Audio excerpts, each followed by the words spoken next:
नमस्कार, आप देख रहे हैं प्रदेश का सबसे भरोसेमंद news channel India news Haryana और बड़ी बहस के साथ मैं हूं आयुष चित्रांश। दुनिया भर में कोरोना का कहर लगातार जारी है और कोरोना से जुड़ी जो स्टडी और रिपोर्ट सामने आई हैं वो और भी ज्यादा डराने वाली हैं, क्योंकि वैज्ञानिक और कुछ रिपोर्ट का जिक्र करें तो हालात अभी और भी ज्यादा खराब हो सकते हैं। अगर देश की ही हम बात कर लें तो फिर पॉजिटिव केस का आंकड़ा 34 लाख को क्रॉस कर रहा है। 61,000 से ज्यादा मौतें हो चुकी हैं, तो वहीं प्रदेश में पॉजिटिव केस 60,000 के करीब हैं। हालांकि ऐसे में केंद्र की ओर से अनलॉक का 4.0 की गाइडलाइन भी जारी होने वाली है और इसमें कयास ये लगाए जा रहे हैं कि अनलॉक 4 में छूट का दायरा और बढ़ेगा। यानी कि दिल्ली सरकार ने इसमें मेट्रो चलाने की मांग की है, तो फिर संभव है कि मेट्रो पर भी इसमें फैसला हो सकता है। और अब सावधानी ही कोरोना का बचाव है, इसलिए अब जनता की बारी है कि वो अपनी जिम्मेदारी को बखूबी निभाए।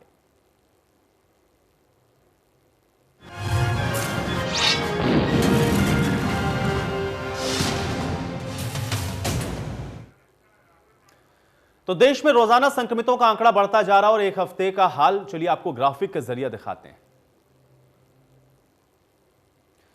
27 अगस्त को 76,882 केस पूरे देश में थे। 1,065 मौत इस दिन एक दिन के अंदर दर्ज की गई हैं। 26 अगस्त का आंकड़ा आप देखिए 75,995, 1,017 मौत। 25 अगस्त 66,873 केस, 1,066 मौत हुई हैं। 24 अगस्त को 56,696 केस थे, 854 मौत हुई हैं। फिर 23 अगस्त को केस थे 61,749, 846 मौत हुई 23 अगस्त को। 22 अगस्त को 70,068 मामले थे और 918 मौत हुई हैं। ये एक हफ्ते का जो हम आंकड़ा है आपको दिखा रहे हैं। तो 27 अगस्त 76,826 केस और 1,065 मौत। तो आप देखिए किस तरीके से जो आंकड़े हैं वो आप देखिए कि जो सप्ताह भर में है, लगभग औसतन आप देखिए कि जो आंकड़े हैं वो 70,000 बढ़ते हुए नजर आते हैं और ऐसे में जो हाल है वो बेहाल है। और अब प्रदेश का हाल भी आइए आपको दिखाते हैं ग्राफिक के माध्यम से। आप देखिए कि हफ्ते भर में प्रदेश के अंदर किस तरीके से जो केसेस हैं वो बढ़े हैं। 27 तारीख को हरियाणा के अंदर 1,293 नए केस आए, फिर 1,397 केस आए। 26 अगस्त को 11 मौत हुई। इसी तरीके से 25 अगस्त को 1,148 केस आए, 10 मौत इस दिन हुई। 24 अगस्त को 1,074 केस आए, 10 मौत इस दिन भी हुई। और आंकड़ा आप देखिए कैसे लगातार 1000 के आसपास बना हुआ है। 23 अगस्त को भी 1,096 केस नए आए, 6 लोगों की मौत हुई। साथ ही साथ 22 अगस्त को भी 1,161 मामले आए, इस दिन भी 12 लोगों की मौत दर्ज की गई है। फिर 21 अगस्त को भी 1,203 केस आए, 7 मौत इस दिन भी दर्ज की गई। तो एक हफ्ते में हरियाणा के अंदर भी औसतन अगर आप देखें तो 1,100 के आसपास जो केस हैं वो दर्ज किए गए हैं और मौत भी तकरीबन आप देखिए 12, 11, 7, 8 इस तरीके से पूरे हफ्ते में लोगों ने अपनी जान कोरोना के चलते गंवाई है। तो हालांकि कोरोना के लगातार बढ़ते केस को लेकर के प्रदेश सरकार ने वीकेंड लॉकडाउन का फैसला तो लिया, लेकिन अब वीकेंड लॉकडाउन के फैसले को वापस भी ले लिया गया है। यानी कि शनिवार रविवार को मॉल और दुकानें खोलेंगे, जबकि शहरी क्षेत्र में सोमवार और मंगलवार को बंदी रहेगी। तो अब वीकेंड लॉकडाउन जो फैसला लिया गया था उसको भी वापस ले लिया गया है और अब सोमवार मंगलवार को दुकानों को बंद रखा जाएगा। लेकिन लॉकडाउन यानी कि जो पहले वीकेंड में था उस दौरान सभी खोलने की इजाज़त दे दी गई है। शहरी क्षेत्रों के लिए आदेश जारी किए गए हैं, तो अब वीकेंड में लॉकडाउन नहीं होगा। शहरी क्षेत्रों के लिए इन आदेश को जारी करते हुए नए नियम बनाए गए हैं। पब्लिक ट्रांसपोर्ट चलेगा। लॉकडाउन में निजी वाहनों की आवाजाही पर किसी तरह की रोक नहीं रहेगी, लेकिन जो मार्केट प्लेस हैं उनको बंद रखा जाएगा। शॉपिंग मॉल और बाजार, मार्केट, लोकल मार्केट, ये सब सोमवार और मंगलवार को बंद रहेंगे।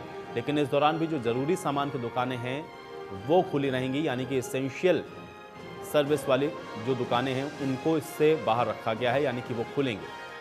तो अब शनिवार और रविवार को वीकेंड लॉकडाउन नहीं होगा, जो कि पहले शनिवार और रविवार को होता था। और अब इसकी जगह जैसा कि हमने आपको बताया कि सोमवार और मंगलवार को अब दुकानों को बंद रखने का फैसला लिया गया है। तो सोमवार और मंगलवार को दुकानें बंद रहेंगी। तो एक तरफ तो कोरोना का जो आंकड़ा है वो बढ़ रहा है, दूसरी तरफ सरकार की तरफ से जो अपनी तैयारियां हैं वो की गई हैं और उन सब के बीच में अब चूंकि अनलॉक 4.0 की शुरुआत होनी है, तो ऐसे में जाहिर बात है कि जो कुछ छूट हैं वो कुछ और मिलेंगी। तो वैसे में जिम्मेदारी ये है आम लोगों की भी कि अब वो भी जागरूक हों और अपनी जिम्मेदारी को समझते हुए जो तमाम गाइडलाइंस उनका सही तरीके से पालन करें, ताकि अपने आप को भी सुरक्षित रख सकें, औरों को भी सुरक्षित रख सकें। ये जिम्मेदारी अब आम जनता को भी समझनी होगी, क्योंकि सब दारोमदार प्रशासन के ऊपर भी नहीं डाला जा सकता है। कुछ सामूहिक जिम्मेदारियां भी अब लोगों को समझनी होंगी। लेकिन सवाल ये भी है कि आंकड़े बढ़ रहे हैं, उन सबके बीच में जो छूट हैं वो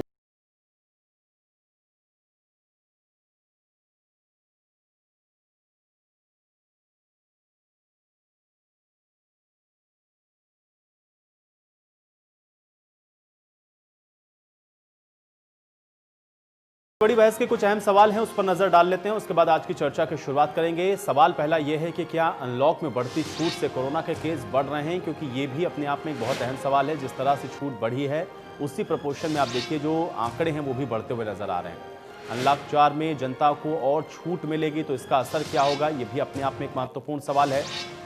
और साथ ही साथ सरकार की तैयारी के बाद क्या अब जनता की बारी है, यानी कि अब क्या जनता को तैयार रहना है, क्योंकि अनलॉक 4.0 के अंदर जाहिर बात है छूट ज़्यादा होंगी तो आंकड़े भी और ज़्यादा बढ़ने की जो संभावना है वो जताई जा रही है। और ऐसे में जिम्मेदारी अगर लोग समझें तो फिर ये जो स्थितियां हैं उससे निपटा भी जा सकता है। लेकिन सवाल ये भी है, क्योंकि जिस तरीके से छूट मिल रही है, क्या बढ़ते हुए आंकड़ों के पीछे इसको एक बड़ी वजह माना जाए? आज इन्हीं सारे सवालों के साथ आज की बड़ी बहस की शुरुआत करते हैं। कुछ मेहमान मेरे साथ जुड़े हुए हैं, उनका परिचय मैं आपके साथ करवा देता हूं। प्रोफेसर वीरेंद्र चौहान जी हमारे साथ जुड़े हुए हैं, भारतीय जनता पार्टी के प्रवक्ता हैं। प्रोफेसर वीरेंद्र चौहान जी, बहुत स्वागत आपका। महिमा सिंह जी हमारे साथ जुड़े हुए हैं, कांग्रेस के प्रवक्ता हैं। महिमा सिंह जी, बहुत स्वागत आपका। अमनदीप केसरी जी हमारे साथ जुड़े हुए हैं, इनेलो के प्रवक्ता हैं। अमनदीप केसरी जी, आपका भी स्वागत।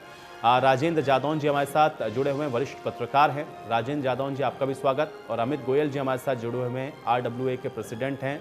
अमित गोयल जी, आपका भी बहुत स्वागत है। प्रोफेसर वीरेंद्र चौहान जी, आपसे शुरुआत करेंगे, क्योंकि अब तो अनलॉक 4.0 की ओर भी हम लोग जाने वाले हैं। जाहिर बात है छूट ज़्यादा हैं तो फिर जिम्मेदारियां भी ज़्यादा हैं और आंकड़े तो बढ़ रहे हैं। कैसे देखते हैं इसको? और साथ ही साथ अब क्या ये भी माना जाए कि लोगों को भी अपनी जो जिम्मेदारी है वो और बेहतर तरीके से समझने की आवश्यकता है, नहीं तो ये ज़्यादा और मुसीबत खड़ी कर सकती है आगे आने वाले समय में, क्योंकि जो छूट है वो और ज़्यादा मिलेंगी? देखिए, इस स्थिति को यूं समझने की जरूरत है। आपने कहा कि नागरिकों को और अधिक अपनी जिम्मेदारी अब से समझनी होगी। मैं इसको थोड़े से संशोधन के साथ, थोड़े से संपादन के साथ यूं कहूंगा कि नागरिकों की जिम्मेदारी पहले दिन से ही उतनी ही बड़ी थी, आज भी उतनी ही बड़ी है।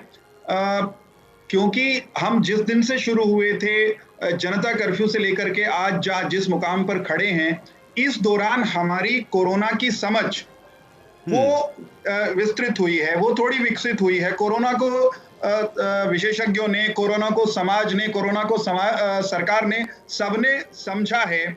और उसके अनुरूप जो हमारा आपका बाजार का, घर का, आंगन का, दफ्तर का व्यवहार है, उसके लिए जो SOPs हैं उनमें भी समय के साथ संशोधन हुए हैं।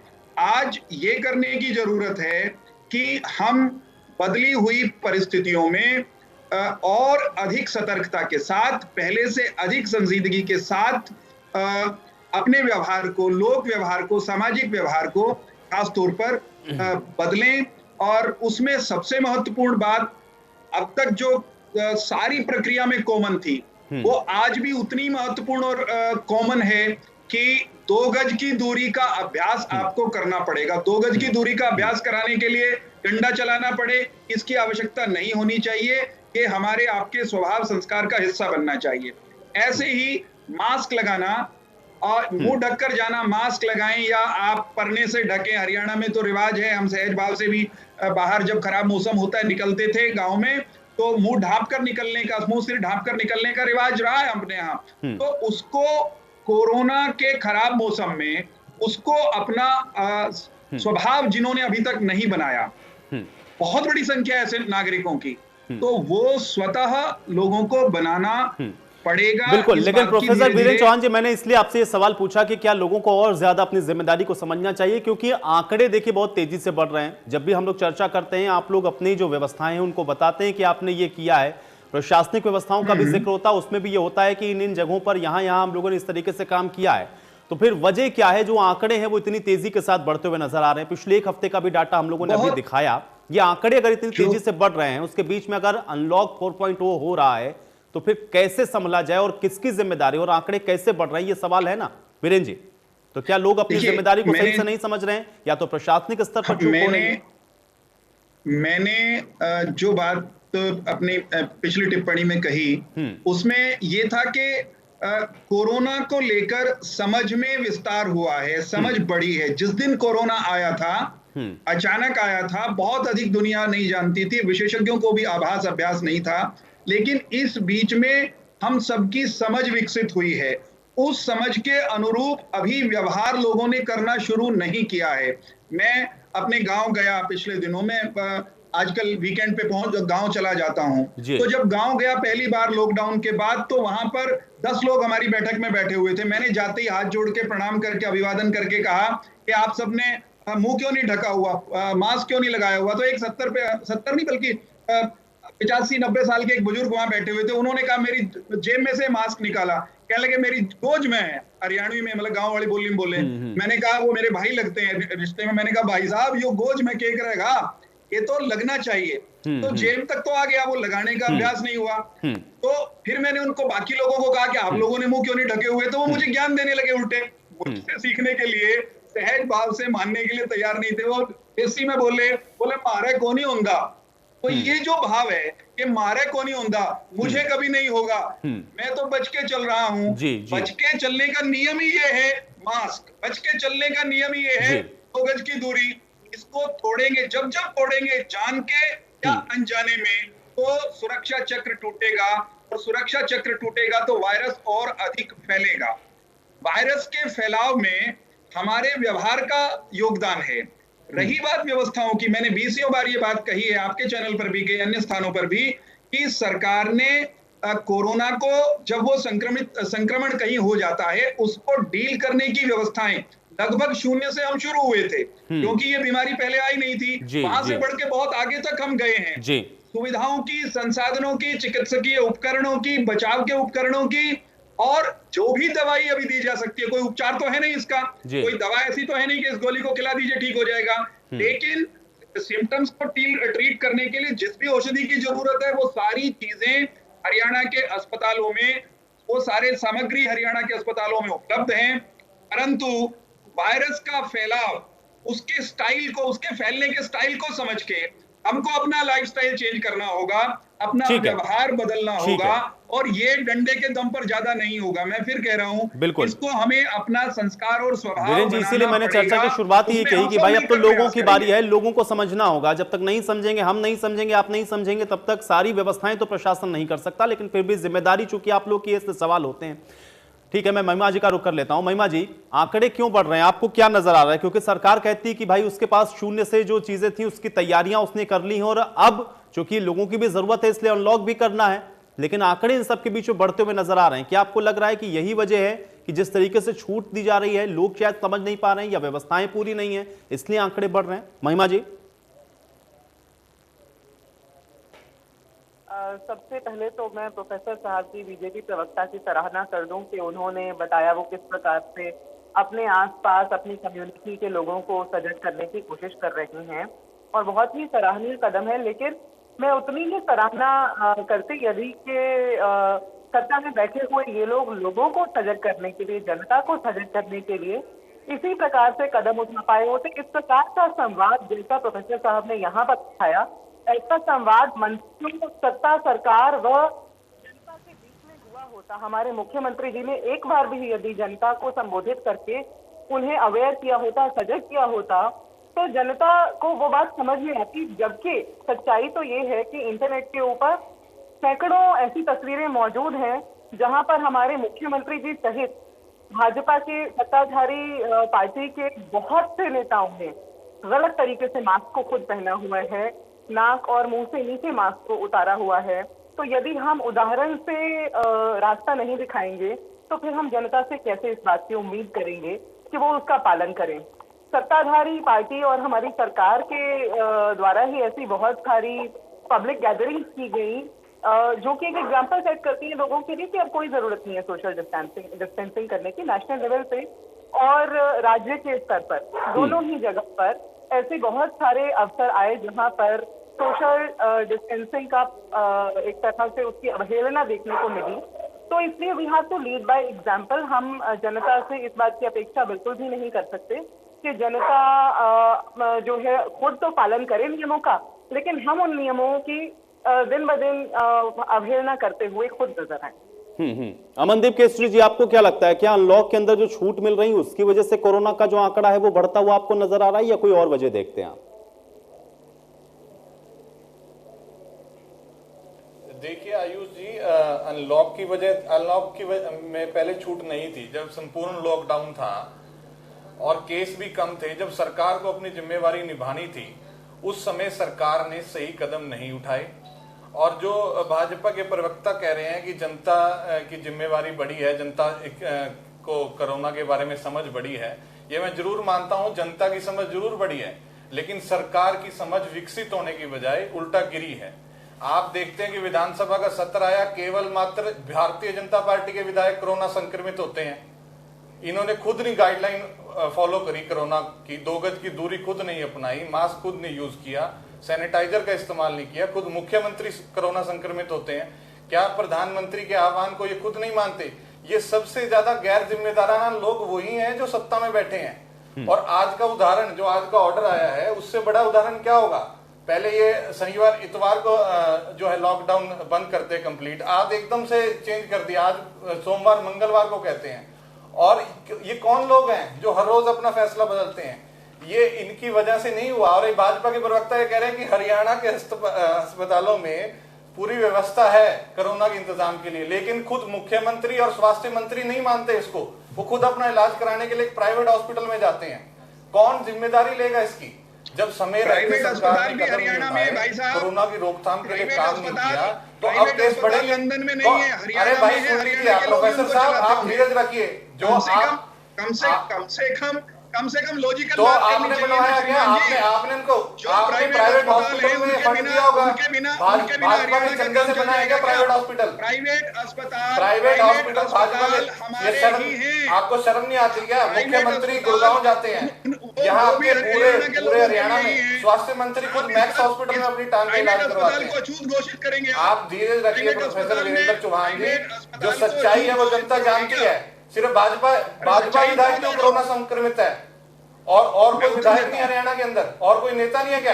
ये केवल भाजपा के विधायक जो कोरोना संक्रमित होते हैं। इन्होंने, ये सबसे ज्यादा गैर जिम्मेदार लोग हैं, और ये किसान को देशद्रोही बताते हैं। मैं तो ये कहूंगा कि ये कोरोना बम घूम के, आयुष जी आप इनसे ये पूछिए कि अगर 70 ना होता और उन विधायकों का टेस्ट ना होता, तो अभी तक वो घूम रहे होते, जैसे कि वो पहले संक्रमित कर चुके हैं लोगों को। ये कोरोना बम है, और ये तबलीगियों से भी खतरनाक कोरोना बम है। ये तो हमारे चुने हुए विधायक हैं। ये अगर 70 नहीं होता तो कौन टेस्ट करता है इनका? चलिए अमनदीप जी, अब आपकी बात का मैं जवाब दूंगा। वीरेंद्र चौहान जी यहाँ पर बैठे हैं, और वीरेंद्र चौहान जी के लिए बहुत सवाल है, वीरेंद्र जी आराम से उसका जवाब देंगे। एक एक करके मैं सबका कमेंट ले लेता हूँ कि लॉकडाउन के अंदर, महामारी के अंदर केमिस्ट की दुकान नहीं खुलती, ठीक है, लेकिन ठेके खुल जाते हैं, ठेके का टाइम बढ़ जाता है। चलिए, महामारी सारी बातों का जवाब ले लूंगा मैं। की दुकान नहीं खुलती।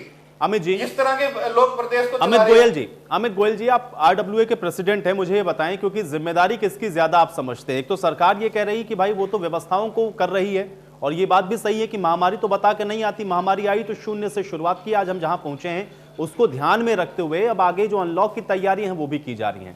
लेकिन आंकड़े जिस तेजी के साथ बढ़ रहे हैं, क्या आपको लग रहा है कि उसके पीछे या तो लोग जिम्मेदार हैं या प्रशासनिक व्यवस्थाएं जिम्मेदार हैं? आपको क्या लगता है ये आंकड़े क्यों बढ़ते हुए नजर आ रहे हैं जब इतनी व्यवस्थाएं हैं? तो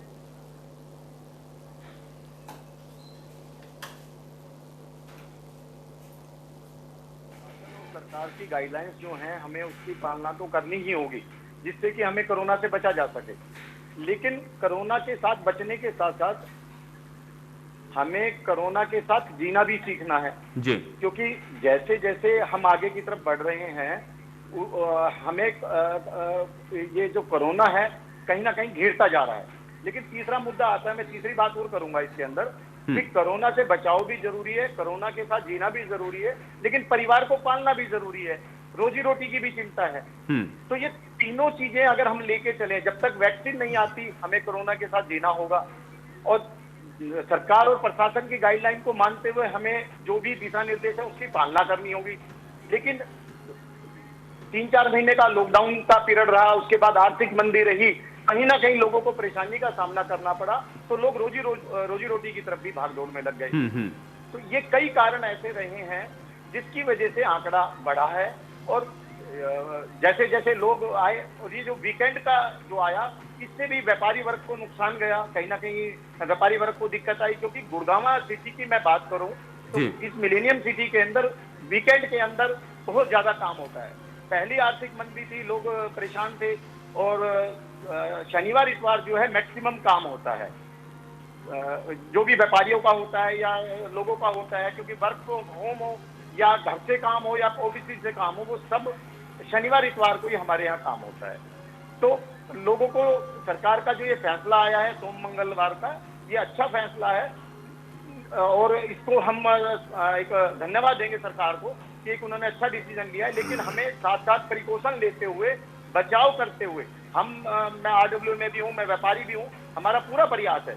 लेकिन आंकड़ा बढ़ रहा है, वो चिंता का विषय है। सरकार चाहती है कि आंकड़ा ना बढ़े, इसीलिए ये लॉकडाउन 2 दिन के लिए लगाया गया है। लेकिन कहीं ना कहीं आंकड़ा बढ़ता जा रहा है, उसी वजह से सरकार को ये प्रयास करना पड़ा, लॉकडाउन लगाना पड़ा। तो हमें खुद को बचाव करना पड़ेगा। सब कुछ प्रशासन और सरकार के भरोसे भी हम नहीं रह सकते। हमें सबको मिलजुल कर जो प्रिकॉशंस हैं, जो दिशा निर्देश हैं, उसकी पालना हमें करनी पड़ेगी। बिना उसके हम आगे नहीं बढ़ सकते। और रोजी रोटी का भी ख्याल करना पड़ेगा, क्योंकि भविष्य है बच्चों का, परिवार का, सभी का हमें देखना है। राजेंद्र जादौन जी, आप क्या देखते हैं? क्योंकि जिस तरीके से अनलॉक हो रहा है, उसके बाद भी हम लोग आंकड़े देख रहे हैं उसी अनलॉक के साथ बढ़ते हुए नजर आ रहे हैं। तो क्या हम ये मान के चले कि अनलॉक की वजह से आंकड़े बढ़ रहे हैं, या इसके पीछे कोई और वजह आप पाते हैं, एक वरिष्ठ पत्रकार होने के चलते?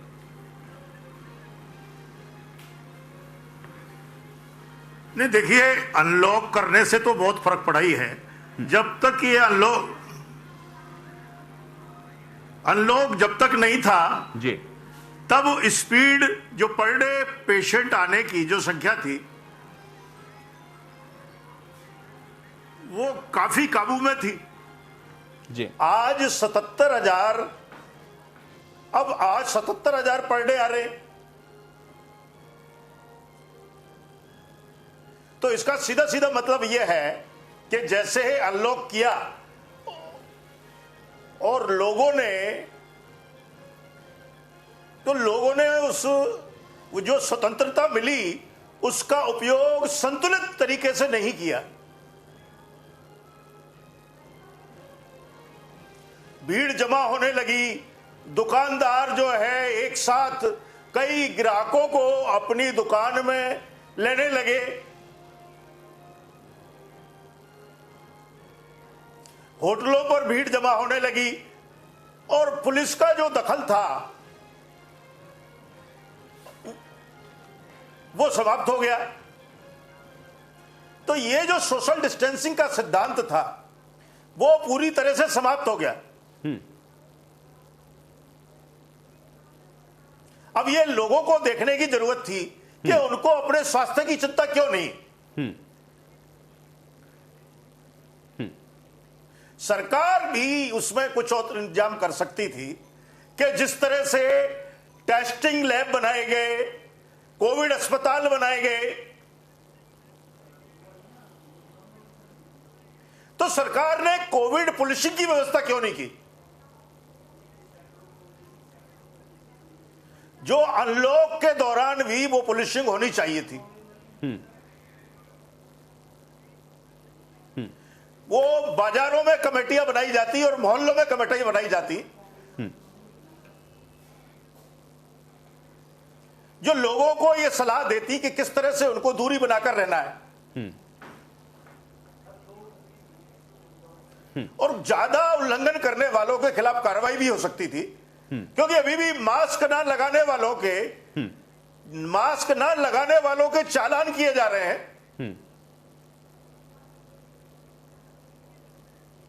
तो सरकार को इतनी सतर्कता रखनी चाहिए थी। अभी तो ट्रांसपोर्टेशन पर बड़ा कंट्रोल है। अगर ये अनलॉक 4 में ट्रांसपोर्टेशन ओपन होता है तो फिर स्थिति कुछ और, तो स्थिति और गंभीर हो जाएगी। बिल्कुल। तो कुल मिलाकर राजेंद्र जी, मतलब दोनों तरफ से जो तैयारियां होनी चाहिए या दोनों तरफ से जो कमियां हैं वो साफ तौर पे नजर आ रही हैं। तो लोग नहीं शायद समझ पा रहे हैं और जो व्यवस्थाएं होनी चाहिए उसमें भी कहीं ना कहीं चूक है। चलिए वीरेंद्र जी से मैं जवाब लेता हूं। वीरेंद्र जी, आपके जो साथियों ने जो आपके आरोप लगाए, थोड़ा उसका भी जवाब। जो वरिष्ठ पत्रकार जो बात कर रहे हैं, देखिए कमियां दोनों तरफ से हैं, सरकार की जो कमी है वो क्यों नहीं दूर हो पा रही? देखिए, मैं राजेंद्र जी की इस बात से सहमत हूं कि समाज के स्तर पर Covid policing, Covid community policing जैसी व्यवस्था इवोल्व करने की गुंजाइश है। इस दिशा में ये नहीं कह सकते काम नहीं हुआ। बहुत सारे स्थानों पर सामाजिक संस्थाएं, RWAs हैं या और दूसरे स्वयंसेवी संगठन हैं, वो अपने अपने स्तर पर लोगों को समझाने, लोगों को संस्कारित करने का प्रयास कर रहे हैं। यहाँ महत्वपूर्ण बात यह है कि ये काम केवल सरकार के हिस्से में नहीं डालना चाहिए। निश्चित तौर पर ये समुदाय के स्तर पर ज्यादा व्यापक पैमाने पर करने की आवश्यकता है, दरकार है। सरकार उसमें कैटलिस्ट की भूमिका अदा कर सकती है, प्रेरक की भूमिका अदा कर सकती है, समर्थक की भूमिका अदा कर सकती है। इस दिशा में और बेहतर काम करने की गुंजाइश है। राजेंद्र जी की इस बात से मैं बिल्कुल सहमत हूं। असहमत होने की कोई वजह नहीं है। मेरे दो प्रतिपक्षी प्रवक्ता मित्रों ने ये कहा कि हमारे लोगों से भी, भारतीय जनता पार्टी के कार्यकर्ताओं या नेताओं से भी सोशल डिस्टेंसिंग के मामले में चूक हुई, और एक मित्र तो इस हद तक चले गए कि ये इन्हीं के विधायक क्यों कोरोना पॉजिटिव मिलते हैं। तो उनको मैं कहूंगा कि हर चीज में इतना संकीर्ण सियासत देखने की जरूरत नहीं होती। कोरोना भाजपा, इनेलो, कांग्रेस में फर्क नहीं करता। व्यवहार के कारण, व्यवहार में जहां चूक होती है, जिससे होती है उसको लपेट लेता है। ये सत्य है, इसको स्वीकार करना चाहिए। ये आपको कड़वा लगे या मुझे कड़वा लगे, उससे कोई फर्क नहीं पड़ता। सत्य बदलता नहीं है। मैं एक उदाहरण से स्पष्ट कर रहा हूं, सुन लीजिए एक मिनट मेरी बात। मेरे समय में मुझे क्या लेने दीजिए। अपने पड़ोस में पंजाब में कांग्रेस की सरकार है और वहां पर अधिकांश लोग, जो अधिकांश विधायक, वो संक्रमित कांग्रेस के पाए गए। तो इसका अर्थ एक ये भी है जो मुझे समझ में आता है, मैं बिल्कुल इसमें राजनीति से ऊपर उठकर बात करना चाहता हूं, कि क्योंकि सत्ताधारी दल के जो निर्वाचित प्रतिनिधि होते हैं, चाहे MP हो, चाहे MLA हो या दूसरे बड़े नेता हो, उनके पास सामान्य आदमी अपनी समस्याओं को लेकर मना करने के बावजूद भी, ना करते भी, रोकते भी जाता है। और वो फिर उसको कहते हैं नहीं भाई, दूर से बात करो, डिस्टेंस बनाकर रखो। ये कहते कहते भी साधारण नागरिक का जो स्वभाव है अभी, वो निकट आए बिना उसको तसल्ली होती नहीं, उसका मन भरता नहीं। देसी में, हरियाणा में क्या देख रहा, पेटा नहीं भरता। तो जो सत्ता में हैं वे, क्योंकि उनको उनकी जिम्मेदारी है, नैतिक जिम्मेदारी भी है लोगों के बीच में बने रहना। लोगों के बीच में बने रहने की प्रक्रिया के कारण उनके अधिक लपेट में या चपेट में आने की संभावना स्वाभाविक सी है। इसका अर्थ ये नहीं है कि उनको चूक करने का अधिकार है। चाहे कांग्रेस के नेता हो, चाहे मेरी पार्टी के नेता हो, चाहे उस पार्टी के नेता हो जिसका कोई विधायक विधानसभा में नहीं है या इक्का दुक्का कोई विधायक है। कोरोना दल में, झंडे में, रंग में, लिंग में, क्षेत्र में भेद नहीं करता। कुल मिलाकर कोरोना के खिलाफ लड़ाई में सामाजिक व्यवहार, व्यक्तिगत व्यवहार बहुत महत्वपूर्ण है। उसमें सबको बदलाव करना पड़ेगा, सुधार करना पड़ेगा।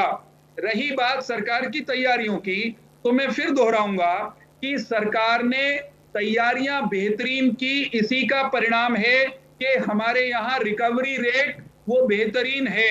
सरकार ने टाइमली रिस्पॉन्ड किया।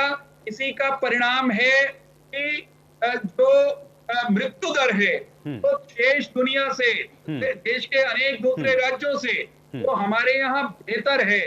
जो संकट आ गया, संकट को संभालने की हमारी तैयारी, उसमें सब लोग लगे हैं। जो लोग उसमें लगे हैं, उनके परिश्रम, उनके तप का परिणाम ये है कि आंकड़े संक्रमण के बढ़ते हुए दिखाई देते हैं, लेकिन रिकवरी के आंकड़े उतना ही संतोष देते हैं। संक्रमण बढ़ रहा है क्योंकि टेस्टिंग हम लगातार और निरंतर बढ़ाते जा रहे हैं, लेकिन साथ में ये भी है कि ठीक होने की दर अच्छी है बहुत कम संख्या में लोग जिनको मोर्बिडिटीज हैं, कोई और समस्या, कोई और बीमारी और संक्रमण है, बड़ी आयु के लोग हैं, बीमार हैं, उन्हीं की दुर्भाग्यपूर्ण मृत्यु कोविड के कारण हो रही है। इस बात पर हमको संतोष करना चाहिए।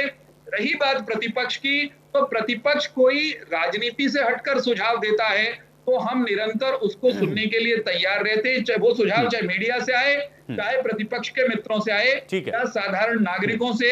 हमको जैसे अनलॉक की प्रक्रिया आगे बढ़ रही है, सबको मिलकर प्रयास करना पड़ेगा। ये मुझे जब कह रहे हैं कांग्रेस के प्रवक्ता या इनेलो के प्रवक्ता कि लोगों को समझाना चाहिए, मैं दोहराऊंगा महिमा जी की जानकारी के लिए कि माननीय मुख्यमंत्री जी ने, आप कह रही हैं एक बार भी उन्होंने अपील नहीं की, सैकड़ों बार उन्होंने ऑनलाइन आकर टेलीविजन के माध्यम से, सोशल मीडिया के माध्यम से, क्योंकि यही माध्यम था, कोई बड़ी सभाएं हो नहीं सकती थी, निरंतर लोगों से मास्क के लिए भी आह्वान किया है, 2 गज की दूरी के लिए भी आह्वान किया है। लेकिन ये आह्वान किसी रिमोट से चैनल बदलने की तरह नहीं है कि आपने बटन दबाया और चैनल दूसरा आ गया, मास्क लग गया। ये व्यवहार में परिवर्तन का मामला है। ठीक है, बहुत ऊर्जा चलिए महिमा जी से मैं जवाब देता हूं। वीरेंद्र जी, लगानी पड़ेगी, महिमा जी, ऊर्जा लोकल के मित्रों को भी लगानी पड़ेगी। महिमा जी, केवल महिमा जी,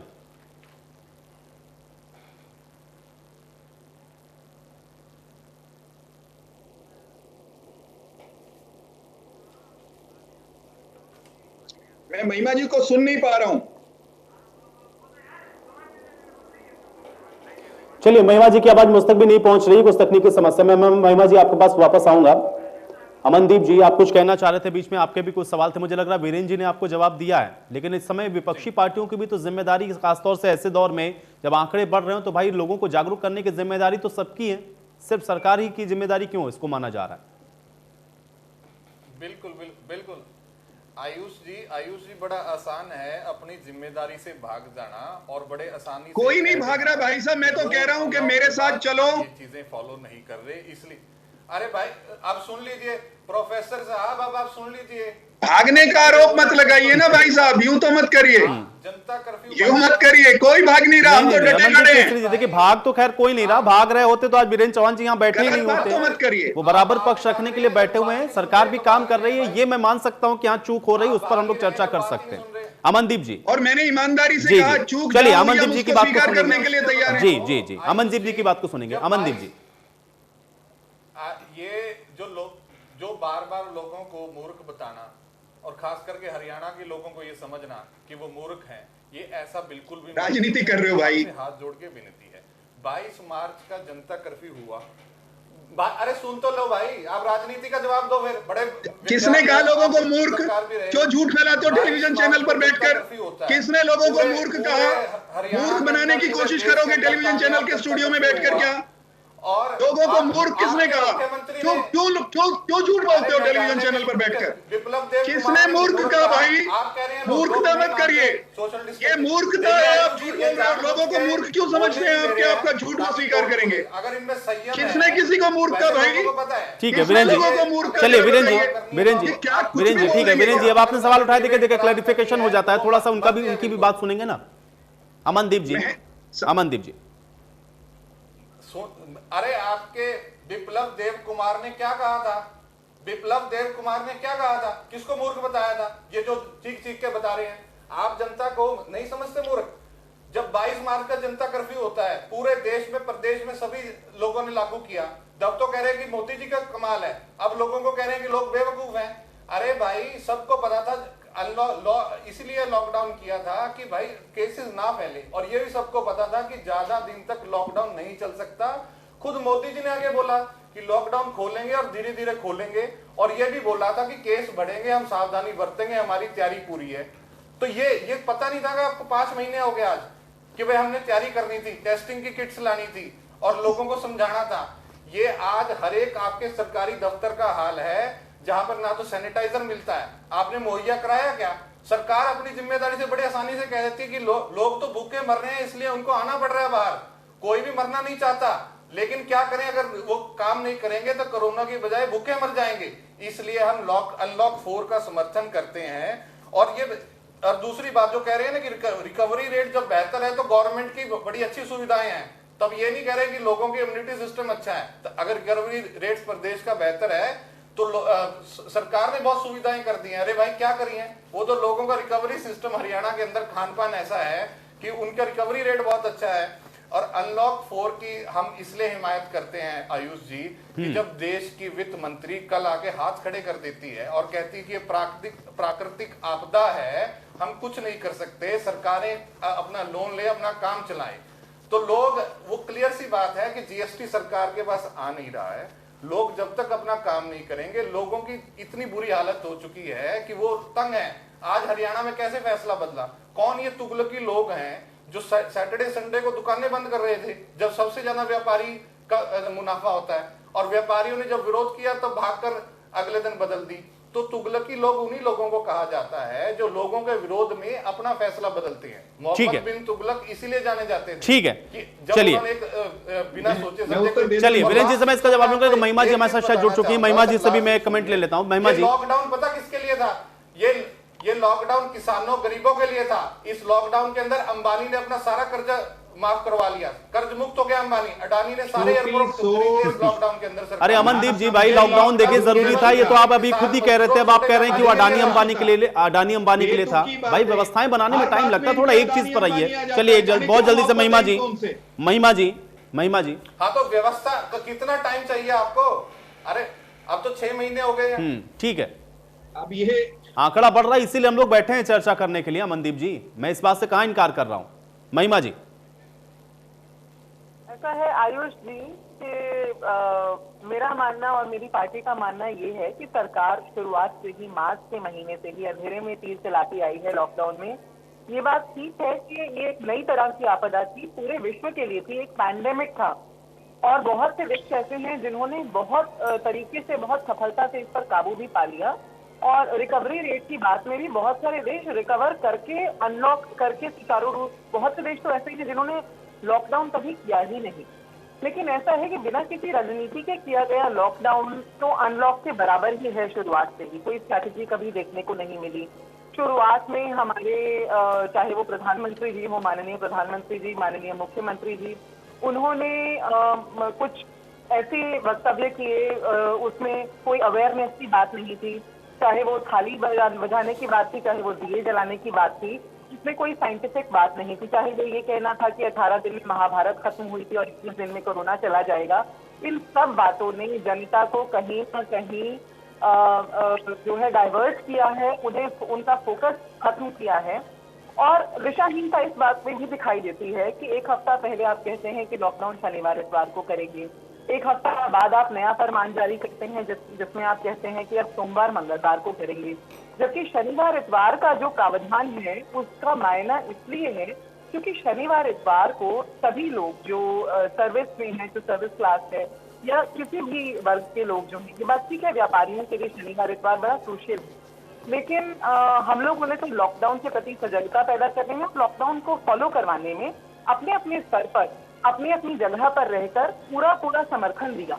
लेकिन अभी क्या है कि आप कहते हैं कि शनिवार इतवार या सोमवार मंगलवार जब भी हो उसमें शराब के ठेके खुले रहेंगे, ये सवाल बड़ा रेलेवेंट है और इसका जवाब सरकार दे, क्या स्ट्रैटेजी है ये। अच्छा, दूसरी बात ये है कि राजनीति इन सब बातों के नीचे रह जाती है, राजनीति से ऊपर का मुद्दा है, जैसे प्रोफेसर साहब ने भी थोड़ी देर पहले कहा और बाकी प्रवक्ता भी इस बात को मानेंगे, क्योंकि बात है पूरी मानवता को बचाने की, पूरी मानवता के ऊपर आपदा है, संकट है। सरकार हमें यानी कि दूसरे राजनीतिक संगठनों को बताए, निर्देश दे कि हम क्या करें, हम किस तरह से उनका समर्थन करें। हम अपनी अपनी जगह रहकर अपने अपने कार्यकर्ताओं में समर्थन बढ़ा रहे हैं, लेकिन जहां बात आती है उनकी तरफ से ही कोताही होने की, जैसे कि लॉकडाउन, वीकेंड लॉकडाउन करके शराब के ठेके खुले रहना, तो ऐसे में हम लोगों के ऊपर सवाल ये खड़ा हो जाता है कि आप किस तरह के लॉकडाउन का जो है समर्थन कर रही हैं। अनलॉक 4.4 ठीक है, लेकिन उसमें रणनीति क्या है, स्ट्रैटेजी क्या है? आप अक्रॉस द पार्टी ओपिनियन लें, एक्सपर्ट सभी पार्टीज में मौजूद हैं और पार्टीज में चलिए इधर से उधर। महिमा जी, अब मेरे पास थोड़ा समय कम है, एक एक करके मैं सबका कमेंट लूंगा बहुत जल्दी से अमित जी, क्योंकि स्ट्रेटेजी की बात यहां पर बार बार उठ रही है और कुछ फैसलों को लेकर के, चाहे केंद्र के स्तर पर फैसले हो या राज्य सरकार के स्तर पर फैसले, उसको लेकर के भी बहुत बार सवाल उठते रहे कि वक्त वक्त के साथ वो चेंज होते हैं, इसलिए विपक्ष ये कहता है कि इनकी स्ट्रेटेजी सही नहीं है। क्या उस वजह से भी आप देखते हैं कि आंकड़े बढ़ रहे हैं, आपको लग रहा है कि इसके पीछे कोई और कारण है? अमित जी।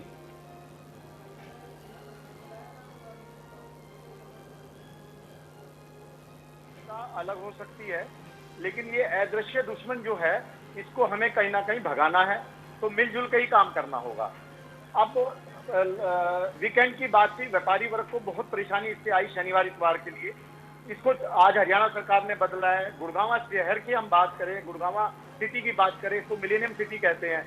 और मिलेनियम सिटी में वीकेंड के बाद शनिवार इतवार ऐसा दिन होता है जिसमें लोग अपना घूमना फिरना या थोड़ा बहुत जो परचेजिंग होती है वो करते हैं। तो कहीं ना कहीं कई डिसीजंस ऐसे रहे हैं जो व्यापारी वर्ग को भी नुकसानदायक रहे हैं, या सरकार को व्यापारी वर्ग के सामने या उनकी प्रॉब्लम्स को देखते हुए, उनकी दिक्कतों को देखते हुए, उनकी पीड़ा को समझते हुए बदलने पड़े हैं। तो गुड़गांव की ही मैं बात करूं तो ये सबसे बड़ा पीड़ादायक जो एक डिसीजन था वो शनिवार इतवार का था, जो सरकार ने आज चेंज करके उसको सोम मंगलवार किया है। हम उनको धन्यवाद कहते हैं कि उन्होंने इस तरह का डिसीजन लिया। लेकिन कई बार क्या है कि डिसीजन लिए जाते हैं, समय समय पर चेंज भी होते रहते हैं और उसके प्लस माइनस भी देखे जाते हैं और उसी के अनुसार डिसीजन लिए जाते हैं। तो लोगों को जहां तकलीफ आई है, जहां परेशानी आई है, सरकार ने उसको देखा भी है, उसको महसूस भी किया है। और मैं तो इसमें बाजार के व्यापारियों की तरफ से और उनका विधायक जी का भी धन्यवाद करना चाहूंगा कि वो भी बाजार के एक व्यापारी हैं, उनके बड़े भाई हमारे यहाँ बैठे हैं। उन्होंने व्यापारियों की पीड़ा को समझा, उन्होंने देखा, महसूस किया और उन्होंने आगे बात को पहुंचाया सरकार तक, जिससे कि ये हमारा लॉकडाउन का जो इफेक्ट था शनिवार इतवार का, वीकेंड का, उसका बड़ा फायदा हमें मिला है। ये पूरे हरियाणा को मिला है, शहरी क्षेत्रों को मिला है। मैं गुड़गांव की बात कर रहा हूं क्योंकि सबसे ज्यादा आईटी हब, कॉर्पोरेट ऑफिस, पूरा मिलेनियम इसके अंदर यहाँ पूरा ऑफिस हमारे यहाँ है और गुड़गांव सारा। बिल्कुल, और शायद यही वजह थी अमन जी, शायद यही वजह थी अमित जी की इस वजह से ये जो तमाम जो व्यवस्थाएं हैं वो सरकार अभी भी बना रही है और जो फैसले हैं उसको भी बदला है सरकार ने। राजेंद्र जी, एक छोटा सा कमेंट आपका भी, आप क्योंकि दिशा को लेकर के बार बार बात हो रही है कि सरकार के जो नियम बन रहे थे दरअसल वो दिशाहीन है, स्ट्रेटेजी नजर नहीं आती, इसलिए बार बार बदलना पड़ता है। या आपको ये लग रहा है कि जो सामने आता जा रहा है उसके हिसाब से सरकार काम करती हुई नजर आ रही है? क्या इस तरीके की चीजों को आप मानते हैं जो बात विपक्ष कह रहा है यहाँ पर? देखिए, ऐसा है कि सरकार परिस्थिति के हिसाब से चल रही है। जब इस बात पर बहुत जबरदस्त दबाव बनाया गया है कि अर्थव्यवस्था तबाह हो रही है, लोगों का रोजगार छिन गया है और बीमारी से ज्यादा लोग भूख से मरने वाले हैं, तो सरकार ने अनलॉक करना शुरू किया। लेकिन जब देखा है कि संख्या लगातार बढ़ रही है, संक्रमण बढ़ता जा रहा है, तो सरकार ने एक अल्टरनेटिव निकाला है कि वीकेंड का लॉकडाउन लागू किया जाए। तो देखिए, इसमें यह है कि लगातार सरकार को ही क्यों आलोचना का शिकार बनाने की बजाय ये जो सिटीजन ऑर्गेनाइजेशन है, जो व्यापार मंडल है और वॉलंटरी ऑर्गेनाइजेशन है, एनजीओ जो है, ये सब इनको ये जिम्मेदारी संभालनी चाहिए। चलिए, वीरेंद्र जी से मैं एक कमेंट ले लेता हूं क्योंकि मेरे पास समय नहीं है। वीरेंद्र जी, जल्दी से जवाब दीजिए जो सवाल उठे आपके ऊपर। केवल जो लोग ये कह रहे हैं कि निर्णय क्यों बार बार बदले जा रहे हैं, कुछ लोगों ने तुगलक का जुमला भी उछाला, उनको मैं ये बताना चाहता हूं कि प्रजातंत्र में और जिस तरह की स्थिति अब हमारे सामने है, विचित्र सी एक बीमारी सामने है जिसका बहुत सारा चरित्र स्वभाव हमको पता नहीं था। निर्णय स्टैटिक नहीं हो सकते। एक निर्णय लेके उससे केवल इसलिए चिपका नहीं जा सकता कि क्योंकि हमने निर्णय ले लिया और हम बदलेंगे तो गलत हो जाएगा। निर्णय हमेशा निर्णय बदलना वो आपके सचेत, सजग, जीवमान होने का प्रमाण है। निर्णय तो न बदलना जड़ता का प्रमाण है। एक उदाहरण देता हूं बहुत छोटा सा, कि बरसात होती है तेज, मैं किसान के घर में पैदा हुआ हूं, धान की फसल खेत में पड़ी है, मूसलाधार बरसात वो गांव के किसान के लिए, वीरेंद्र सिंह चौहान के लिए बहुत आनंद का विषय हो सकती है। उसी समय वो वही बरसात पास के कस्बे में होती है, वहां के नागरिक ये कह सकते हैं कि मार दिए रहे भाई रे, घर में पानी भर गया। दोनों के लिए एक स्थिति, एक मूसलाधार बरखा के परिणाम अलग अलग हैं। तो इस तरह की परिस्थितियों में संतुलन बनाकर जैसी जहां की आवश्यकता है उसी तरह के निर्णय लिए जाते हैं। चलिए वीरेन जी, अब मेरे पास समय नहीं है, अब मैं इस चर्चा को और आगे नहीं बढ़ा पाऊंगा। आप सभी लोग का बहुत शुक्रिया, आप लोगों ने समय निकाला, चर्चा का हिस्सा बने। हालांकि अब सरकार अपनी तरफ से जो व्यवस्थाएं हैं वो कर रही है और आगे जो अनलॉक है उसके अंदर जब आपको ज्यादा छूट मिलेगी तो जिम्मेदारी भी आपकी भी और ज्यादा बढ़ेगी। इसलिए जो गाइडलाइंस है उनका बेहतर तरीके से पालन करें ताकि इस महामारी से आप सभी सुरक्षित रह सकें। आज बड़ी बहस में मेरे साथ फिलहाल इतना ही।